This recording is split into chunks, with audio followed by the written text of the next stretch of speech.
We are on the road tonight in Detroit for a special hour-long show from the University of Detroit Mercy, talking about the revitalization of Detroit, specifically its neighborhoods. We have a packed house with us here tonight, and they'll have a chance to get in on our conversation, and you can do that too from home on Facebook and on Twitter. Tonight, I'm joined by my co-host, Marlo Stoudemeyer. He's the project director of the Detroit Historical Society's Detroit 67 project. Marlo? Thank you. And kicking off tonight's show is a man who really brings a lot of leadership and investment to this situation. It's been channeled through the revitalization of the Live 6 corridor. Dr. Antoine Garibaldi, University of Detroit Mercy president. Thank you for joining us here tonight. Thank you for having me, Marlo. It's good to see you. So nearly a year ago, we were here talking about the revitalization of Detroit neighborhoods. How are things going with Live 6, better known as Livernois and 6 Mile? Well, much has happened since last May when you were last year on campus. And I'm happy to say that certainly if you go outside, you can see that our streets, the sidewalks, the median are certainly much more attractive. And also we have much better and enhanced landscape maintenance.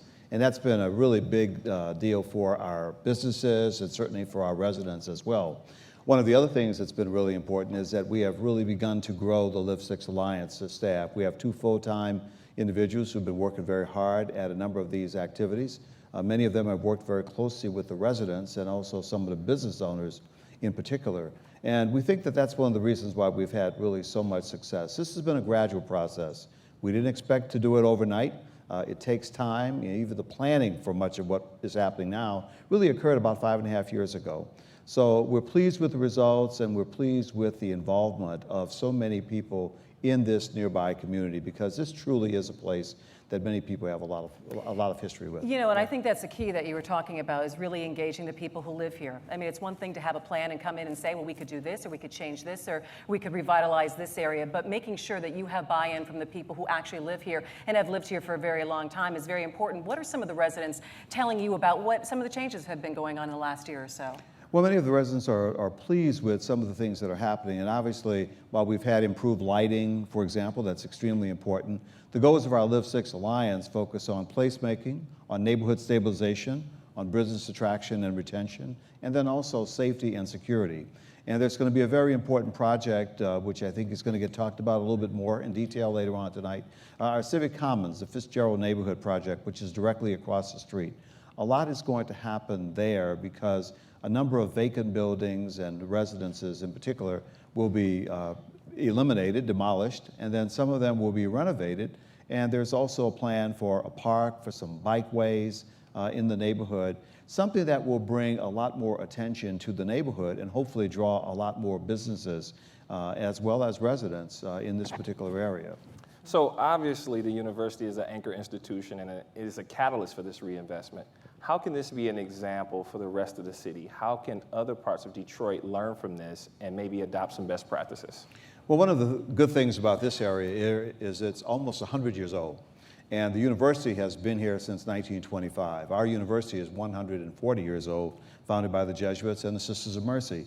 So we have a commitment to urban and revitalization, as well as service and social justice. What we've tried to do is not to remake the neighborhood. Instead, we've really tried to build on the assets of the neighborhood as people remember them, even 90 to 80 and 100 years ago.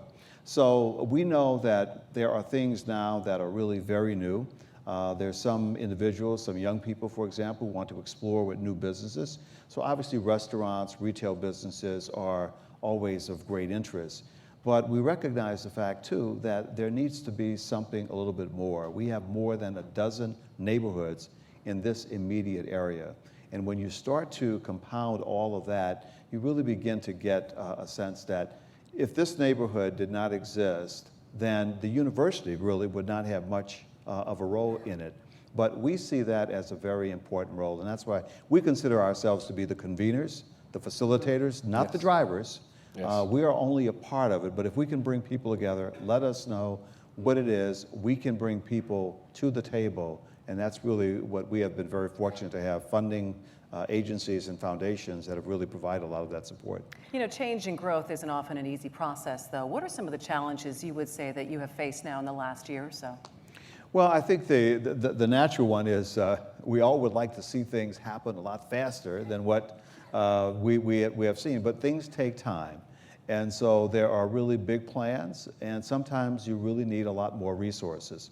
So one of the good things about the projects that we have with the Live 6 Alliance, for example, is that the Kresge Foundation came in very strong at the very, very beginning. The university came in very strong. Now we have the Ford Foundation, we have the Knight Foundation, we have Invest Detroit. We have a lot more foundations that are very interested in participating in this particular effort. So we know now that we're going to get the resources and we have the kind of momentum that we need. But that spade work in the very beginning of getting the residents, getting the block clubs, the neighborhood organizations, the business owners associations together and to talk about it, we know that at least we're moving all in the same direction. You know, and wrapping up on that, you know, Rich mentioned earlier, Detroit is the most important city in the world. What can the rest of the country and the world learn from this, specifically when we're talking about through the lens of this old house? Well, I think the nice thing about this old house is just 2 miles away from here. The fact that the university's been here for over 140 years, and this is only one of our 3 campuses, the other being in Corktown, the original one downtown.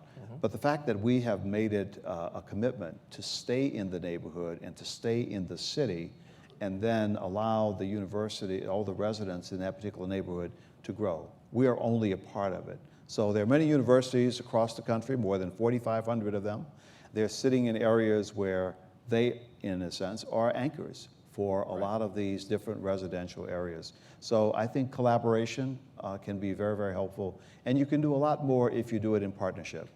So the partnership that we have with the city, with the state, with the foundations, with other corporations that are very interested in investing in this neighborhood is probably, I think, the best takeaway from what we are trying to do here. Well, we look forward to checking in with you throughout this next year and continuing to see a lot of the progress here. Dr. Antoine Garibaldi, the president of the University of Detroit Mercy, thank you so much for joining us. Christy. It's always good to see you. Well, thank you.